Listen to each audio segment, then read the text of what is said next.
Good morning, class. Welcome to Wausau Distance Education Center.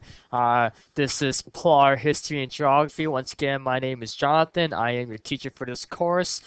Just a reminder, this is a makeup class that we miss on Tuesday. Okay, so we usually don't have class on Fridays, but this is just a makeup class. I wanted to do a live session. That way we can have students participating on the air, asking questions if needed. So we usually don't have class on Fridays. This is just like a one-time thing. Next week we'll be back on schedule. Okay, so again, I want to thank all those students out there listening and watching on this Friday morning. I know it's super early, but I thank you for listening and watching as we move along with this course. So yesterday I did a bit of review and we talked a lot about Canada involvement in the Second World War and Japanese Canadians and how we mistreated them with discrimination. Today, we're going to finish off lesson 2 of PLARHG history. Okay, so I'm going to finish off lesson 2 today, and I'm going to start lesson 3 today, and then we'll finish up all that next week, and hopefully, well, if we have time next week, we'll start some geography or the following week with some geography. Okay. So again, as you see on my screen, you have my study guide. Okay, nothing new, nothing changed here. Okay, this is PLARHG History and Geography. Okay, so make sure you're in the right course and you're taking what you're supposed to be taking. Okay, again, there's many ways you can contact me. You can radio in at our 1-800 number to listen in. You can call me at my office, again, at the 1-800 number. My extension is 2221. Okay, again, nothing new here. All this is on your front page cover of your study guide. If you don't have it, you can always ask your DEC. They should also have my information as well. Again, you'll see my fax number, which is also a 1-800 number. Again, you can get your DEC to scan your assignments, email it to me, fax it to me. There's many options too. Again, once again, you can see my cell number on the study guide. You can call me over the weekends if you have any difficulties, any questions. If I'm not there, just please leave a message and I'll get back to you as soon as I can. Again, email. I'm always on my email, checking my email, so email is pretty quick too. And just a reminder, my Facebook page and my YouTube page. Please add me as a friend. Please follow me on YouTube. Just Google search Jeho Wausau. Okay, this is week 3, class 2. Okay, so we'll move along nicely throughout the course. Just remember, this is a 9-week session. Okay, 9-week session. First half is history. Second half is geography. Okay. All right. Again, if you have any questions, please let me know. If I'm going too fast, let me know. We have lots of time. Like I said, we'll move along nicely throughout the course. We have lots of time if we need to stop and go back and review any materials. Okay, for all those new students and such. Okay, so please just let me know. Okay. Alrighty. All right, let's go to our slide.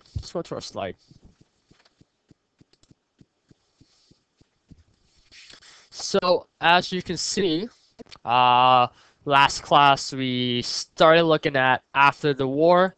We looked at what Canada was involved in after the Second World War, what kind of measures, what kind of acts that we created. Okay, so I'm gonna clear this page off and we're gonna start fresh today. Again, this is just review materials that we looked at yesterday. Okay, so I'm going to briefly go over it because it's important material that you'll see again on your tests. Not on your tests, but on your assignments and possibly on your tests as well. All right, so as we talked about yesterday, Canada were horrified to see what happened in Europe, especially to Jews. Remember, during the Second World War, Hitler's and the Germans and the Nazi parties conducted a mass murder, mass genocide of the Jewish population, where they tried to get rid of all the Jewish in Europe. Okay, so because of this terrible act, the Canadians try to focus on creating laws, okay, creating something that would protect citizens and human rights in Canada. Okay, this is what Canadians, this is what the government wanted to. They want to promote something. They wanted to create something that would protect human rights in Canada. Okay.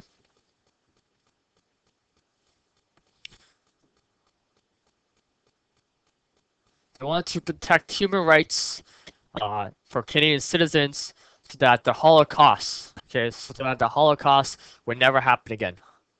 Okay, this is why we start to change. This is why we start creating new laws in Canada. Okay, so in the late 1950s, early 60s, Prime Minister John Diefenbaker, he created something called the Bill of Rights. The Bill of Rights.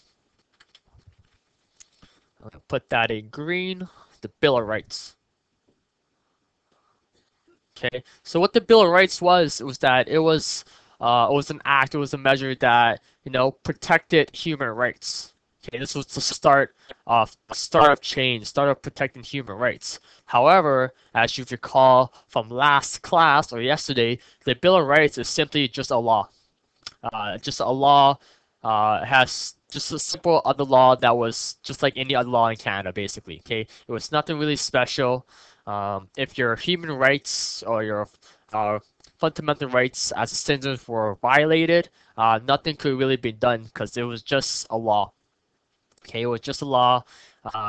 So because of that, it needs to be more. Okay, so we really want to protect human rights and our fundamental freedoms and such. So what later on in 1982, Prime Minister Pierre Elliott Trudeau, he created something called the Charter of Rights and Freedom. Okay, the Charter of Rights and Freedom. This was a step forward from the Bill of Rights. As you can tell, the Bill of Rights and the Charter are basically the same thing, but the Charter is definitely more powerful, has more meaning. It's the supreme law of Canada. It is entrenched into our Constitution. Okay, so everybody must follow and hereby what is stated in the Charter of Rights and Freedom. Okay, so all the citizens, even the government, has to follow what is stated in the Charter. Okay, it protects our human rights. Something that is really important that with the charters, that something that all my students need to remember, because you'll see it again on the assignments, is that the Charter of Rights and Freedom, it gives the citizens and people the right to vote.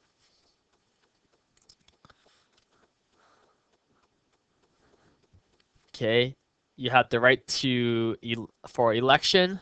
You have the right to move around the country.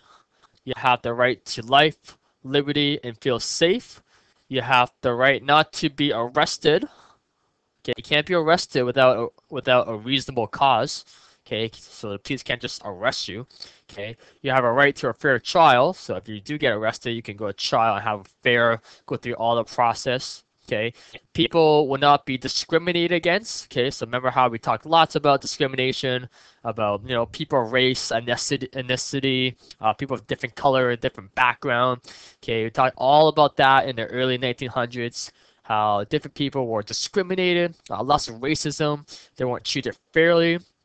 However, nowadays, with the charter in place, since it is entrenched into our Constitution, there's no more discrimination. Okay, there's no more discrimination against age, gender, sex, you name it. Okay, so everyone's treated equally and fairly. Okay, and you also have the right to use either English and French as our official languages. Okay, because these two languages, English or French, are now official languages, which is outlined in the Charter of Rights and Freedom. Okay. Again, nothing new here. This is something that we talked about last class. Just a quick review, because again, you'll see it again on your assignments. So I just don't want to take some time now just to go over some information. Again, I have a link right here. Okay. So that you can, for students who are able to access the internet and the web, you can always go back to this link and refer to the charter. Like I said, I think the charter is a really important aspect of Canadian history. So again, this is something that's part of Canadian government. So if I scroll through down again, okay, you'll see that we have, section ones, guarantee the rights and freedoms set out in its subject only to search reasonable limits prescribed by the law as it could be demonstrated fully justified in a free and democratic society. Okay, you have your fundamental freedoms. Okay, so you have the right to have different religion, different beliefs. Okay, so different opinions too. Okay, this is all rights we have as citizens. Okay, democratic rights. Ken, we know, as you know, in about 4 weeks or so, we have a major election coming up. Okay, so please, all the young voters, if you want change or want something to happen, please get out there and vote. It's really important that all the young generation get out there and vote. So we do have that right. Okay, it's stated in the charter as well. Okay, on the section 3, democratic rights. Okay, you do have the right to go vote. Okay, so make sure you take that opportunity, voice your opinion, and if you want to see change, this is our time now to make it happen. Okay, so. Okay, mobility rights. Again, as we talked about, you have the right to move around to different provinces. You have the right to leave the country, to remain in the country, and such. Okay. Okay. Again, you have your legal rights. Okay, if you get trouble with the law, uh, everyone has the right to be life to life, liberty and security as a person. Okay, so the police can't just search you without reasonable costs. Okay, so the police or the authority cannot just arrest you or send you to jail or detain you without an actual reason. Okay, so just keep all those in mind. These are all legal rights we have. Okay, again, equality rights, very important, section 15, subsection 1. Okay, cannot be discriminated based on race and nationality, ethnicity, color, religion, sex, age, mental and physical disabilities. Okay, we're all treated equally now. All treated equally. Yeah, and if you scroll on to the next page, this is a big document, as you can see. Again, like we talked about last class in terms of Indigenous First Nation content, First Nation Aboriginal people of Canada rights are recognized. Okay, so all those Indigenous individuals living in Canada, your rights are recognized based on the charter. Okay, we are recognized as people. Okay, so all equal now. We're all equal. Okay.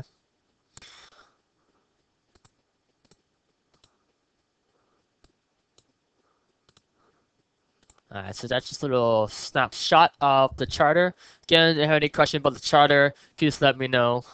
This is a topic that I'm really passionate about, something that, I did a lot of readings and research about, so I'm really passionate about the charter. So if you have any questions, anything that I'm not sure of, please let me know, and I'll try to clarify that as well.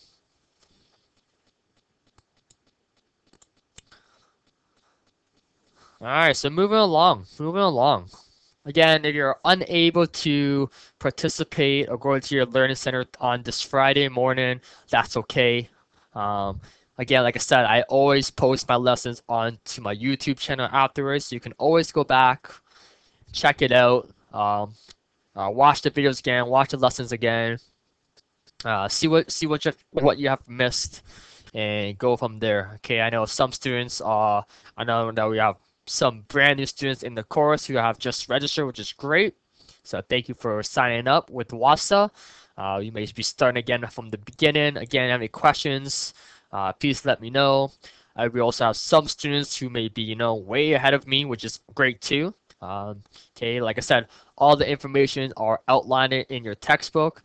So just take the time, read through your textbook. All the answers, all the information are right there in your textbook. Okay, there's no surprises. Some of the information that I may be talking about may not necessarily be in your textbook, but it's just some background information that will enhance your understanding of the content. That's all it is, okay? But all the information are outlined in your textbook. There are no surprises. Okay, so if you want to fast track and just sit through along, try to get it done as quickly as possible, that's great. Go ahead. Again, any questions, just let me know. I'm here to help. Okay, so for those who have your textbook in front of you and who are following along, you can turn to page 16 and 17. That's what we're working on at the moment. We're looking at, after the war, and we're going to look at this section. Okay. So right now, we're going to talk about, and what you're going to learn about, what your learning goals are right now are you will learn about the United Nations, League of Nations, peacekeeping. You will also learn about NATO and NORAD. Okay, these are the last few topics that we're going to talk about to finish off lesson 2. Okay, so right now I'm going to talk about United Nations, League of Nations, peacekeeping, NATO, and NORAD. Okay, and after that we'll finish off lesson 2. Okay, so I'm going to start things off with United Nations. The United Nations. I'm going to highlight that in my little box. And any words that's bold or really stands out in your text, those are key information that they're important terms, pertinent terminology that you'll see again either on your assignments or on your final test. Okay. So again, we're still looking at what happened to Canada, what happened to Canada's involvement with the rest of the world after the Second World War. Okay, so we're in the 40s to 50s at the moment. Okay, you're following along on your timeline. So, following the end of the Second World War, countries such as Britain, United States, China, um, United Canada. Okay, we created something called the United Nation. The United Nation. Okay, so what the United Nation was that it was basically based off the League of Nations. It was based off the League of Nations. Okay, so I'm gonna underline League of Nations. So I'm gonna ask a question right now. So League of Nations, you've seen it before. We talked before. Does anyone know what League of Nations purpose was after the First War? Any thoughts? Any recalls? League of Nations. What was the League of Nations? Does anyone remember?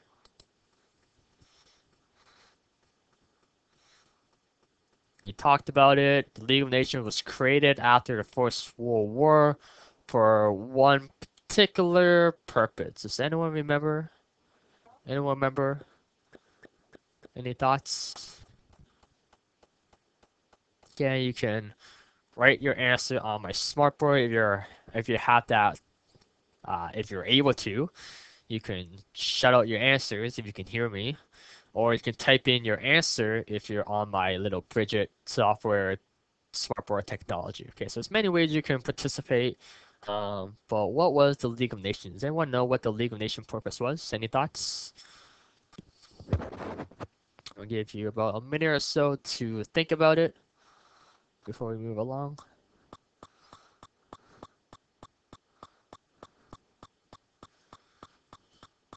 The League of Nations. What was the League of Nations?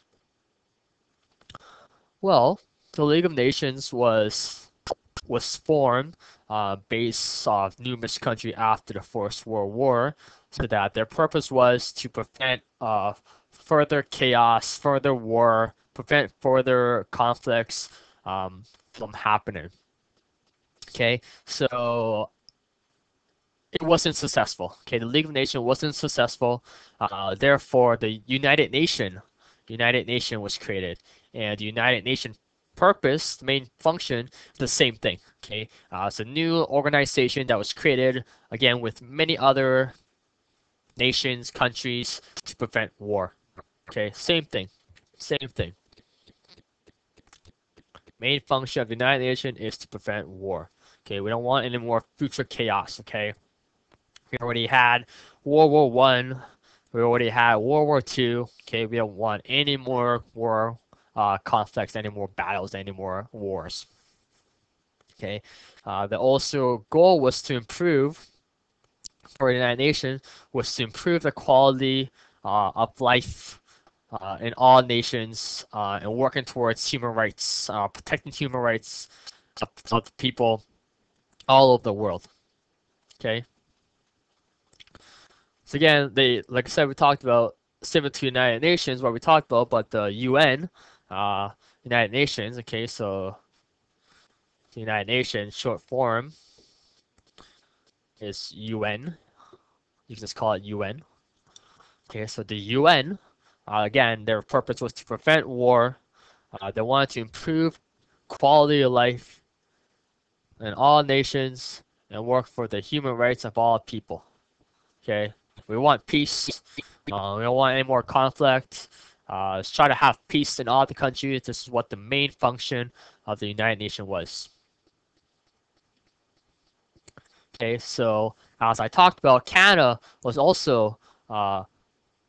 also support the United Nations, the UN, or was also involved in the UN. Okay, so Canada's, as you may recall, or as you may heard of before, Canada have done a lot of peacekeeping. Peacekeeping. Okay, Canada did a lot of peacekeeping.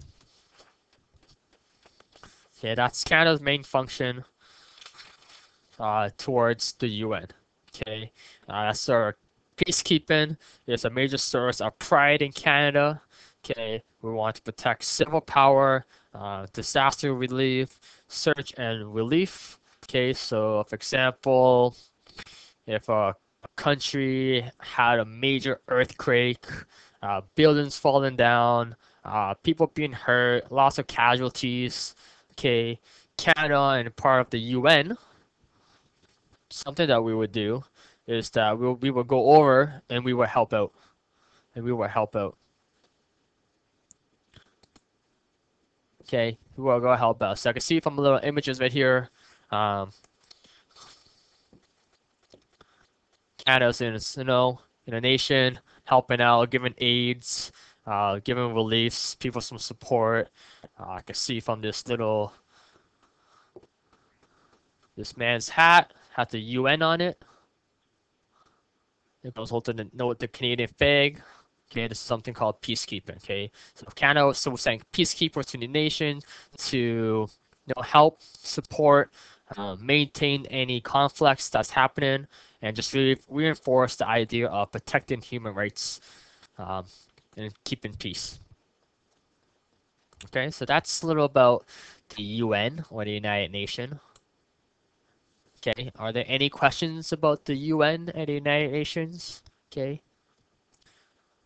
Okay, it's really similar to what the League of Nations after World War I happened, but it was expanded on. We're just the UN is just much bigger, much more effective.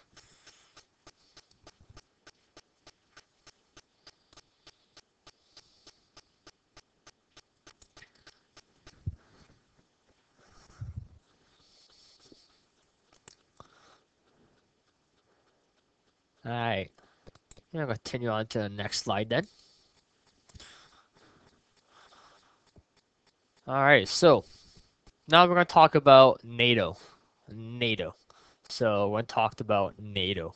So again, this is still something that was created after the Second World War. Um, that Canada was involved in as well. So NATO. Let's put this in a fancy little box. I'm gonna underline that in green on my little smartboard. Okay, so NATO. Little short form acronym, NATO, NATO. Okay, you'll see this again. It's on your assignment, so I'm gonna put a little star beside it for a little reminder. Okay. So what does NATO stand for? NATO stands for the North Atlantic Treaty Organization. Okay. Make sure you remember that, okay? NATO stands for North Atlantic Treaty Organization. Okay, this is outlined on page 17, near the bottom, near the middle of your textbook. Okay, NATO, North Atlantic Treaty Organization. So what was NATO? What was NATO? Well, let me tell you. So NATO is an international organization that was developed in 1949. It's just something that we still have today. Okay, even though it was created like almost 50 plus years ago, it's still something we have basically now. So NATO was created by basically Western countries, Europe, like France, Britain, all that. Again, Canada and the United States. So you can see from my little map on my little smartboard here. Okay, you can see countries that are outlined in yellow. Okay, so we got Iceland, we got the United Kingdom, we got France, Spain, Portugal, Canada, United States, and such more. Just name a few. All these countries, all these nations, came together. Okay, we came together to form a group called NATO. And basically, with NATO, we wanted to protect and help each other. Okay, from if something happens. Okay, this is kind of like a little agreement. Because during this time period, something known as the Soviet Union or the USSR, also known as Russia today, um, they were known as a superpower. Okay, they were known as a superpower during this time period in the 50s and 60s. They were the superpower. They were really, really powerful during this time period, and they were really, really aggressive. Okay, they were really, really aggressive. Because of that, NATO, countries, NATO, we came together to form NATO so that if Russia did anything, we would support one another. We will support one another. So basically, NATO looked to develop our countries that are involved in NATO, their defenses. It was provision, it was preparation made in conflict between United States and USSR. Okay, so another superpower during this time period was the United States. So United States and Russia during this time period had a lot of tension, had a lot of conflict. Okay, so something could have broken out during this time period, but luckily it didn't. But so we wanted to be prepared just in case. So NATO took place. So like I talked about, NATO looked to develop own defenses. It was a provision, it was preparation made in a conflict between the United States and USSR. Okay, NATO was signed in April 1949. We still have it today. It's basically made up of alliance of nations made up of Christian and democratic countries. Okay, so these all the countries that are involved in NATO, they're democratic for one, and they had Christian beliefs. Basically, NATO supported to be moral alliance against the Soviet Union. Certain countries were excluded from joining NATO, and some countries were encouraged to apply and join NATO. Okay, pretty neat. Uh, so NATO was basically development of military and moral alliance necessary to fight against the USSR or Soviet Union aggression. Okay, so like I said, all these countries are signed together. If something happened, we will support one another. Okay, we will support one another. So, for example, if Canada was attacked, all the other countries part of NATO will come support Canada, and vice versa. Okay, so like I said, some countries were encouraged to be a part of NATO, and some were not encouraged to be a part of NATO. Okay, so for example, maybe about 2 years ago, if you recall, Ukraine, the Crimean.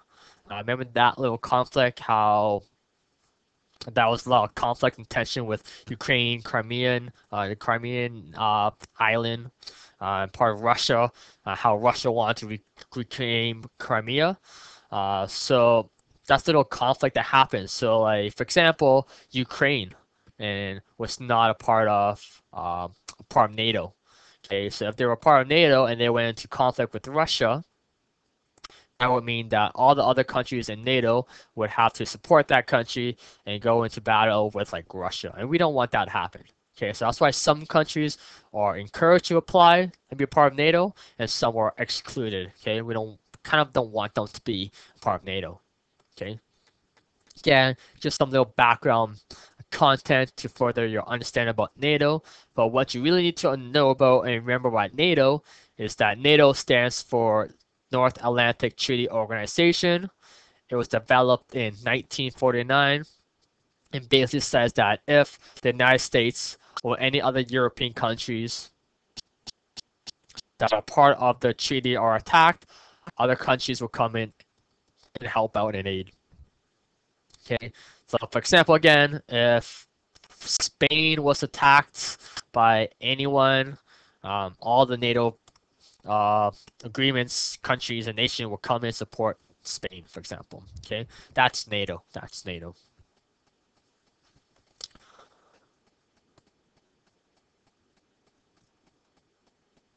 And lastly, before we finish off lesson 2, we are going to talk about NORAD. Okay, NORAD. Again, I'm going to put it in a little box. So NORAD. N-O-R-A-D. NORAD. NORAD. Again, this is all on your textbook, all in your textbook. It's also on page 17. So what does NORAD stand for? What does NORAD stand for? Well, let me tell you. NORAD stands for North American Aerospace Defense Command. Okay, I'll put down, underline that. Again, it's bolded in your textbook. North American Aerospace Defense Command. Okay, this is what NATO's NORAD stands for. Okay, it's NORAD. So what was NORAD? What is NORAD? Well, let's take a moment and look at NORAD. So basically, NORAD started out, again, this is same time period. We're in the 50s, late 50s, early 60s or so. NORAD was created in 1958, and it's still something that we have today. We still have NORAD today. So how NORAD came about and how NORAD was created was that, again, during this time period, like I talked about, Russia, presently known as past as the Soviet Union or the USSR, they launched a satellite into space called Sputnik. Okay, it was advanced missile technology. Again, like I said, Russia, the Soviet Union during this time period, they were really aggressive. Okay, they were developing a lot of technologies, and they were just really aggressive during this time period. Again, this is another organization, another agreement that was created, NORAD, for protection. So again, so NATO, it was first called the North American Air Defense Command. Okay, the North American Air Defense Command, but it was later changed to North American Aerospace Defense. Okay, North American Aerospace Defense Command. Okay. So NORAD, it was signed in 1958 by our Prime Minister John Diefenbaker at the time. Again, this is just another provision, a measurement that was created for protection. Okay, so John Diefenbaker signed this agreement. Um, Canadian citizens and the public, they were actually pretty happy when NORAD was signed, because a lot of Canadian citizens were, they were kind of in fear. They were uncertain about what was going on in the world, what was going on with Russia. So when this was signed, NORAD was signed, a lot of citizens in Canada, a lot of Canadians were pretty happy. We were pretty happy. So basically, NORAD is basically just between Canada and the United States. Okay, this is an agreement between North America, the United States, and Canada. So basically, what NORAD does is that it monitors man-made objects in space. Okay, like I said, the USSR, they launched like a satellite into space. Okay, so with NORAD in place, working, it monitors man-made objects in space. It provides a warning against planes and missile attacks from the Soviet Union. Okay, like I said, the Soviet Union, the USSR during this time period, they were really aggressive. They had all these technology developing in space, aerospace, and such. So with NORAD in place, if any attacks was coming, such like a missile attack or a plane attack, it would signal off to NORAD, off the little database, little headquarters. They would know, and then we would be ready. They would be ready. Okay, that's pretty much what NATO was. It's basically the beginning to unify command of the United States and Canada. Okay, the United States have a little headquarter for NORAD, and so do we have a little headquarter for NORAD in Canada. NORAD allows the United States to control flights in Canada without permission, needing Canadians' approval. Okay, so if the United States want to come to Canada and take control of our planes and such, they can do that. They don't need permission. It was integrated in the Royal Canadian Air Force with the United States Air Forces. So again, this is a little agreement between Canada and the United States. So we combined all our defenses and all our air forces together, and it was really successful. It was really successful. So basically, NORAD marks and shows the level of influence the United States had in Canada in terms of its defense policy. Okay, so this is kind of like NORAD was something that was kind of something called like American influence in terms of Canada.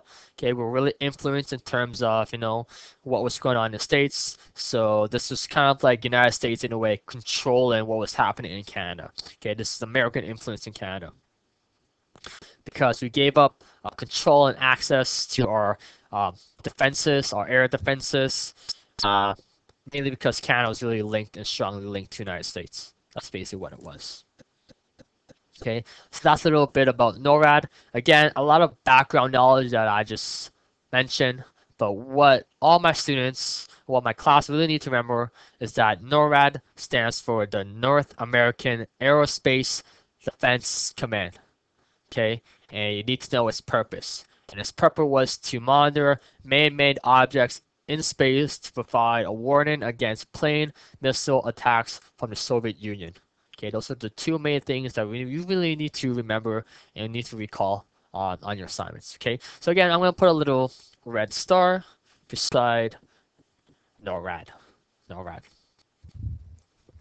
Again, if you have any questions about NORAD, please let me know. Again, I gave you a lot of bit about background knowledge about NATO and NORAD and such. Okay, and finally, as you can see at the end of the slide, it says go to assignment 6, so your student workbook. Go to assignment 6. So let's do that. So if you have your student workbook in front of you, you can turn to assignment 6. Okay, turn to assignment 6. Some students may be well ahead of me and may be moving on and progressing on, which is great. For those who are a bit behind, that's okay too. No rush, no rush. Again, just a reminder that once you have completed assignment, please get it to me. I'll mark it, I'll give you feedback, and I'll let you know how you're doing in the course. But at the moment, in terms of my teachings, in terms of my lessons, I'm currently on assignment 6. Okay, so we started a bit about assignment 6 yesterday. Okay, assignment 6 is really short, not a big assignment. Okay, it's 1 out of 9 marks. Okay, I talked a bit about it last class. Okay, so again, let's go over some of the questions, so some of my expectations for assignment 6. Okay, again, nothing new, nothing has changed. So question number 1, this is something we talked about today, and something we talked about yesterday. So why did Canada feel it was necessary to create the Bill of Rights and the Charter of Rights and Freedom? Outline these laws were designed to enforce. Okay, so kind of little 2-part questions. Okay, if you don't remember or you forgot or you can't recall what the answer was, again, all the answers are in your textbook. No surprises. Okay, all in your textbook. Okay, so why did Canada feel it was necessary to create the Bill of Rights and the Charter of Rights and Freedoms? Outline what these laws were designed to enforce. Okay, just because you go back to your textbook and you read the textbook doesn't mean that I want you to copy. Okay, big no-no. So don't copy exactly word for word what is in the textbook. Okay, that's plagiarizing. That's plagiarism. Okay, you're copying contents, materials from a different source that's not your own work. Okay, just because the answer is right there doesn't mean. Okay, so don't copy it word for word. Okay, um, just don't. Okay, so in other words, just because the material is there, you can put it into your own words. Okay, you can put it into your own words. Okay, so make sure you use complete full sentences. Don't just copy the whole textbook because that's just not really showing me what you understand and what you have learned. So just make sure you read it, make sure you understand it, and put your answer into your own words. Okay, so that's question number one, and that's out of 3 marks. Okay, just keep those comments in mind. All right, question number two. What has been the main function of the United Nations? Okay, so we talked about United Nations or the UN. Okay, what has been the main function of the United Nations? What's the main goal? What's the function? Okay, you can start the question off by or the.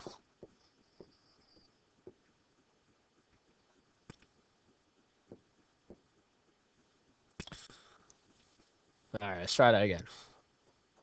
So, for example, you can write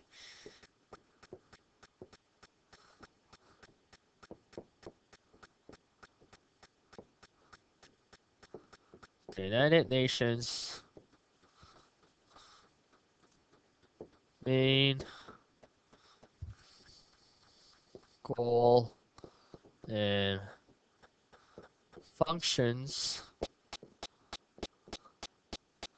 are, and dot. Okay. Again, just because it's out of 2 marks doesn't mean that you have to write a one word, one sentence answer. Okay. So again, the more detail you provide, um, it gives me a better understanding, a better clarity of your knowledge. Okay. And that way you can get full marks on your assignments. Okay. So more detail, the better. Okay. Question number three. What does NATO stand for? Ah, look at that. NATO. You see it again. What does NATO stand for? And what is its purpose? Okay, so it could be like NATO stands for dot. NATO's main purpose is dot. Okay, 2 marks. And lastly, what does NORAD stand for? Oh, again, you'll see it again. NORAD. Okay, and what is its main purpose? Okay, so again, you could be like, no, not NORAD stands for dot. Its main purpose and goal was to dot. In addition, it was wanted to dot. Okay, so the more detail you provide, the better your answers will be. Okay, are there any questions? Any comments? Anything you want to share at the moment? With what we talked about today. So that pretty much wraps up lesson 2 of PLARHG history. Okay, so we finish off World War One, World War Two, Japanese involvement, what happened after the Second World War. We looked at what Canada was like at the beginning of the 20th century, the 1900s. We looked a lot about women's rights, women's movements, and such. Okay, so a lot of information, a lot of details. Again, we're progressing nicely throughout the course. Again, I do have lots of time if I needed to go back and review any materials if needed. Okay. Alright. So that pretty marks the end of lesson 2, like we talked about. So we don't have much time today, but I can briefly start lesson 3 in a way. So again, PLARHG history, we're gonna start lesson 3. Okay, well, I'm gonna briefly just talk about lesson 3. Okay, I won't go into much detail, but again, lesson 1's completed. Lesson 2 is now completed. Again, Go at your own pace. But in terms of my lessons, my teachings, you can now complete all assignments in lesson 1 and lesson 2. So please make sure get those assignments to me. That way I can check you off that you're active in the course, that you're working on assignments. Okay, don't wait till the very last moment and give me all your history and all your geography assignments at once. Okay, you can. There's nothing wrong with that, but I highly recommend that you just submit assignments one at a time once they're completed. That way I can mark them and give you feedback. Okay. Get them to DEC. They can scan it, photocopy it, then they can get it to me. Okay, and such. But again, if you decide to hand me all your assignments at once, that's okay too. Okay, whatever works best for you. Okay, whatever works best for my class, that's okay with me as well. Okay, but just like I said, I recommend that we get assignments in once they are done, and then I'll mark them off and check them off. But it's up to you. Okay, but like I said, at my pace right now, in terms of my teachings, lesson 1 assignments, lesson 2 assignments can all be completed. Okay, like I said, another benefit of you submitting assignments to me once they're done is that I can give you feedback.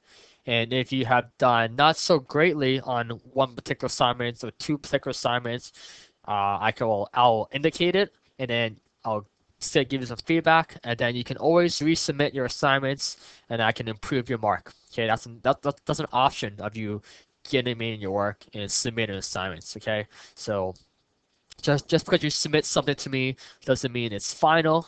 Okay, you can always redo it. You can always improve your mark. You can improve how you. I'll show you where you went wrong, where you lost the mark, and you can always improve it too. Okay. Again, are there any questions at the moment about what we have talked about so far in the course? We did cover a lot of materials.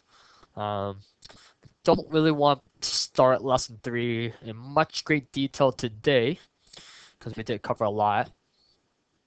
Okay, so in terms of lesson 3, as you can see,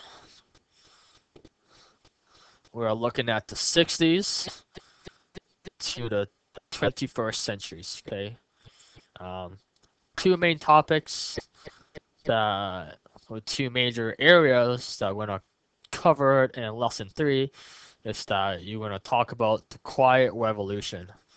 Kind of one of my favorite topics in terms of Canadian history. So, Quiet Revolution. And lastly, another major area that we're going to talk about is free trade and the Canada Act. Okay, so those are the 2 main areas that we're going to focus on and that we're going to talk about in terms of lesson 3. Lesson 3.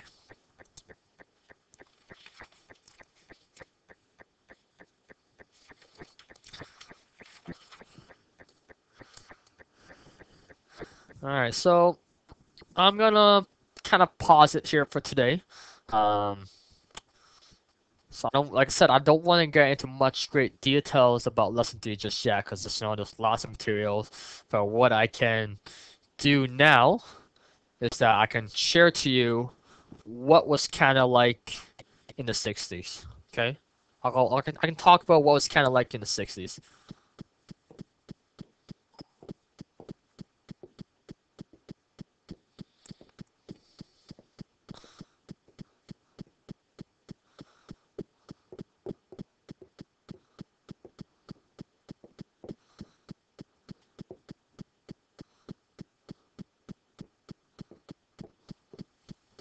Okay, what was kind of like in the 1960s.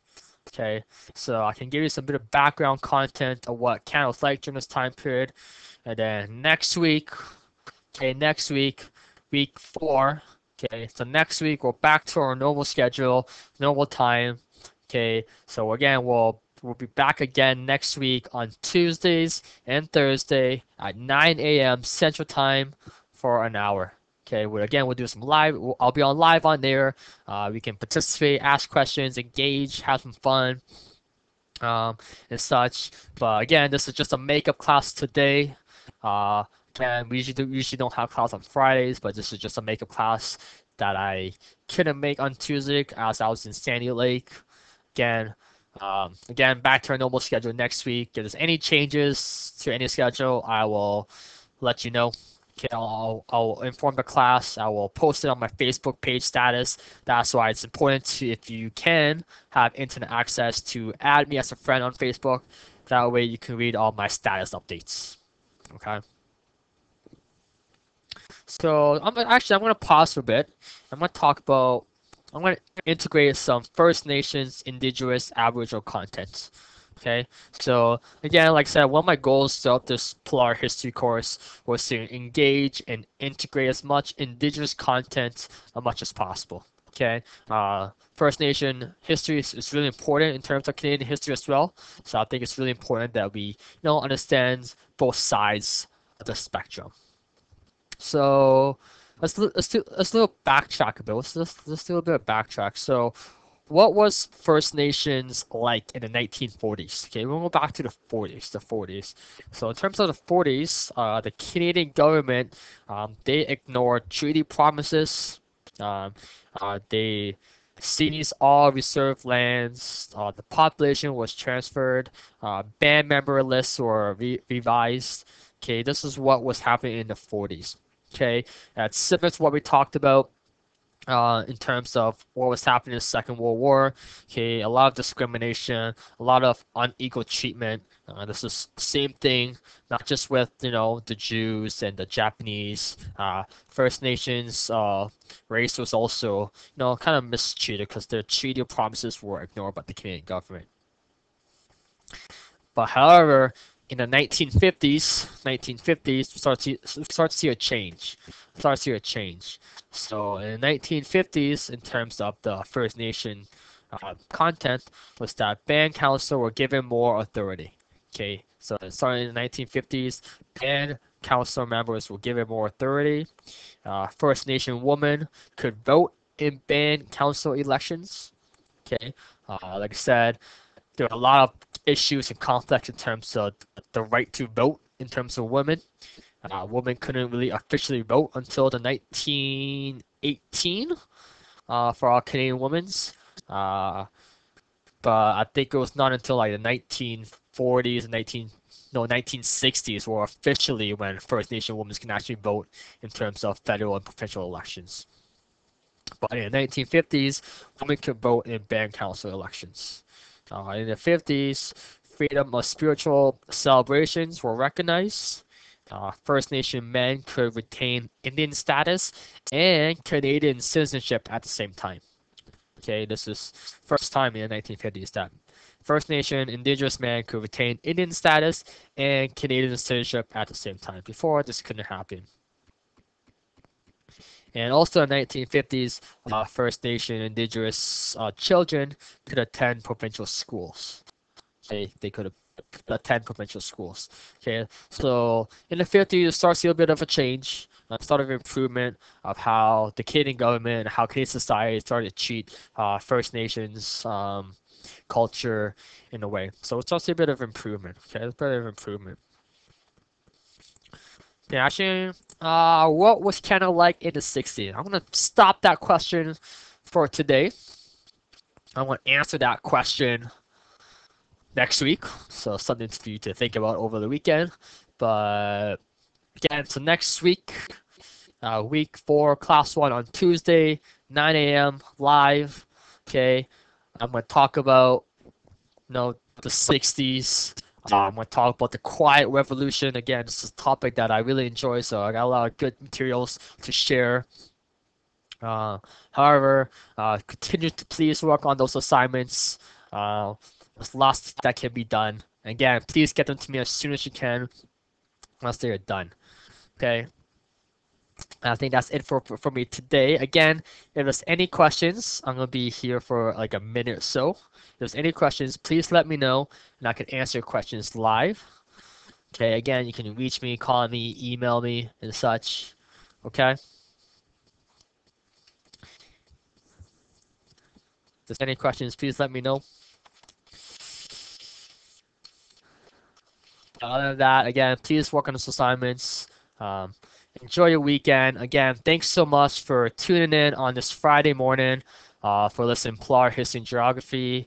Again, my name is Jonathan. I'm your teacher for this course. Again, if you have any questions, please let me know. Other than that, thanks so much for listening, tuning in for this class on a Friday. And I'm going to take off, and I will see all my all my students again next week, week 4 on Tuesday. Okay, have yourself a great weekend. Thank you.